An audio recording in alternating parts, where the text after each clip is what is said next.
Goeiemôre julle op 'n fantastiese Kersoggend. En ek wil vir elkeen van julle sê 'n baie geseënde Kersdag saam met die familie, vriende, gesin. En dat dit sommer net 'n dag is waarin julle mekaar geniet en lag en vrolik is en regtig waar diensbaar is, mekaar sommer net bederf, né?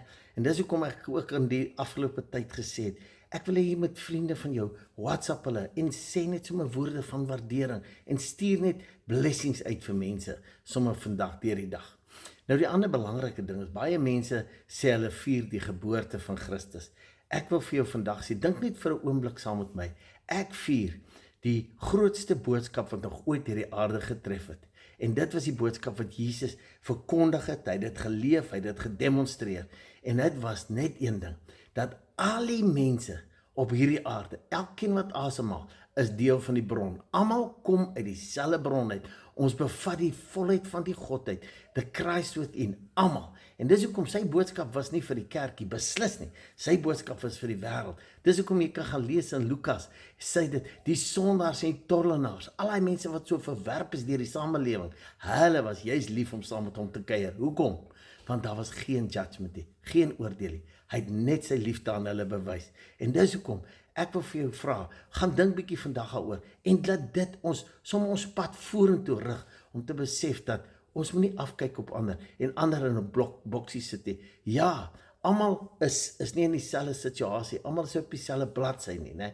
En dis hoekom my voorbeeld is altyd, as ons almal stap met emmertjies in die see in en ons skep daai emmertjie vol water en ons stap uit. Daai water wat in daai emmer is 100% dieselfde water as wat in die see is, selfde kwaliteit, selfde potensiaal, maar dis in 'n houer. En daar's duisende verskillende houers en dis presies soos Jesus dit aan ons verkondig het. Ons het almal die volheid van die Godheid in ons, maar ons het 'n liggaam en 'n siel. En dis hoekom ons grootste opdrag op aarde is nie om iets te word nie, maar ons grootste opdrag is om te begin onthou, om te begin ontdek wie ons al lankal is.